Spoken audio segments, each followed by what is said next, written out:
તો મિત્રો અત્યારે સૌથી પહેલાં વાત કરવામાં આવે તો અનિરુદ્ધસિંહ જાડેજા અને રાજદીપસિંહ રીબડા ઉપર જે આરોપ કરવામાં આવ્યો હતો અમિત ખૂટ નામના વ્યક્તિએ જે આત્મહત્યા કરી હતી અને ત્યારબાદ નવા વળાંકો સામે આવ્યા હતા।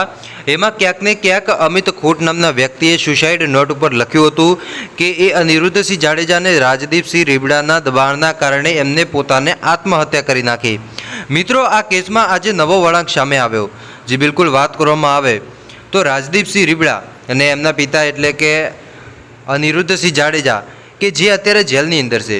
મિત્રો અનિરુદ્ધસિંહ જાડેજાના રિમાન્ડ પણ મંજૂર કરવામાં આવશે। એટલું જ નહીં પરંતુ એની સાથે સાથે એમને સરેન્ડર પણ કરવામાં આવશે, રાજકોટ પોલીસ કરશે।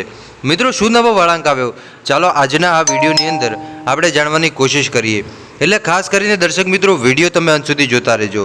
હવે અત્યારે વાત કરવામાં આવે તો અમિત ખૂટ નામના વ્યક્તિએ જે આત્મહત્યા કરી હતી એ કેસ પણ ઘણો બધો ચાલ્યો હતો।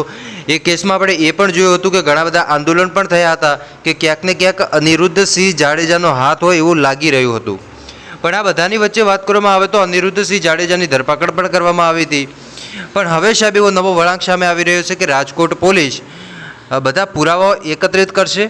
ત્યાર પછી મિત્રો કોર્ટ પાસે જઈ અને એ સરેન્ડર કરવાનું માગશે। જ્યારે મિત્રો અનિરુદ્ધસિંહ જાડેજાને સરેન્ડર કરશે અને ત્યાર પછી એ પોલીસ પુરાવા માગી અને અનિરુદ્ધસિંહ જાડેજા છે એમના રિમાન્ડ મંજૂર કરશે અને એમ કરી અને છેલ્લે મિત્રો કે અમિત ખૂટ નામના વ્યક્તિ આત્મહત્યા કરી એ કેસનો હવે નવો વળાંક કઈ દિશામાં આ કેસ જશે એ સાહેબ આપણને આગળના સમયમાં ખબર પડશે।